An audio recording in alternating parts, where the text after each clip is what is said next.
आगे लेके जाना है, उस दिशा में बात करने के लिए हमने संगोष्ठी रखी।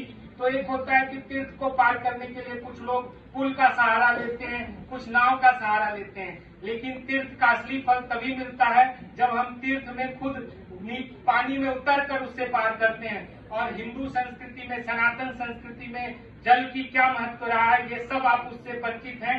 और अगर अग्नि और जल दोनों हमारी संस्कृति में बहुत ही महत्वपूर्ण रहे हैं। अग्नि अगर हमारे यहाँ पर प्रकट देवता के रूप में है, तो जल हमारे यहाँ पर अप्रकट देवता के रूप में है। और अग्नि सृष्टि का अगर आगामी अंकुर है, तो जल हमारी सृष्टि का गर्भ है।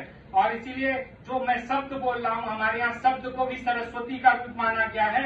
और इसीलिए हमारी भारत की जो परंपरा रही है, वो सतत अनवरत चलने वाली परंपरा रही है। इसीलिए उसे कहा गया the ever flowing dynamism of river water, the flowing dynamism of language, of the ever flowing and the ever flowing dynamism of dharma. और धर्म ही हम सब का आधार रहा है। इसीलिए हमारे यहाँ पानी की एक बूंद से आचमन करके भी तीर्थ का जो महत्व होता है, उसको हम सब पूर्ण कर लेते हैं। तो इसी दिशा में हमने ये सप्त सिंधु क्षेत्र के भौगोलिक सांस्कृतिक पहचान के साहित्यिक संदर्भ क्या है, इस विषय पे हमने इस संगोष्ठी का आयोजन किया है।